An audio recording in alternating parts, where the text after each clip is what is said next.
Just to let you know, Professor Neville Norman, Economics Professor at the University of Melbourne, agreed again to speak at the Cummings-Flavel-McCormack Budget Breakfast.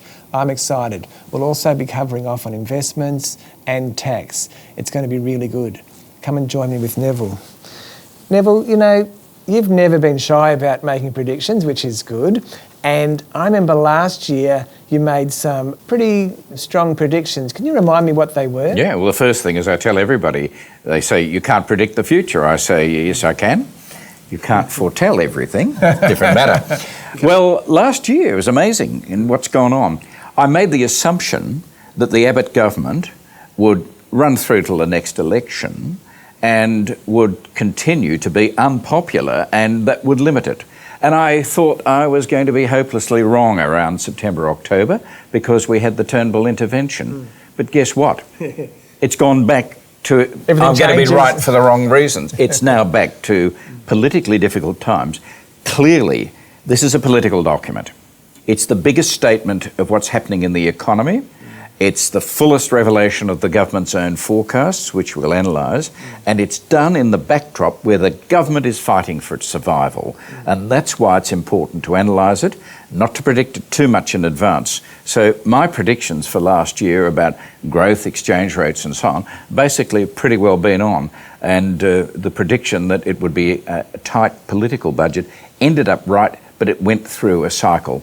Doesn't matter.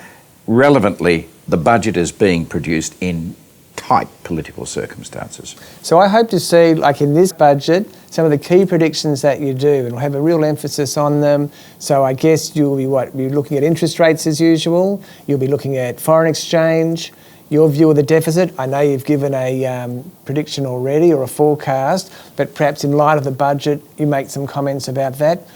Maybe the economic index factor, we can develop that thought. Anything else that you'll be planning to do a forecast on? I divide the economic forecast, Michael, into those of economic activity, including very important things about cars and houses, business investment, after the mining boom and so on. That's critical. The government's got to come forward on that. They'll give you all of that and I'll appraise it. They also tell you about inflation, balance of payments, a lot of detail about world economic growth and so on. I'll do that. They tell you nothing about interest rates and exchange rates. I will give you my view on those ones and appraise what they've already said. That's what we love, because we need to get this economic information and produce something that'll help us make decisions. Oh, and I love booming graphs at you, know, with all of that. Okay, that reminds me, Neville. Oh. I've got a challenge for you this year, because often, not with you, but with other economists, often their presentations drown in their graphs and in their numbers, and you get lost in what you're doing. What I would like is to give you a challenge for this budget. Yeah, what is it? I would like you to do your presentation without any graphs at all. None. No graphs, no PowerPoint. Well, I have to tell you that Princeton University banned graphs because they found that a lot of PowerPoint is just words as a crutch for the person up there. You know, what's my fourth point and so on. You want to make me no graphs? No. All right, I accept his challenge.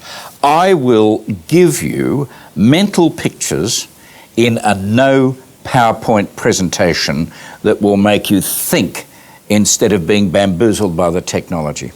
There you have it. Mental images conjured up by Professor Neville Norman at the Budget Breakfast. It'll be unique and it'll also be useful.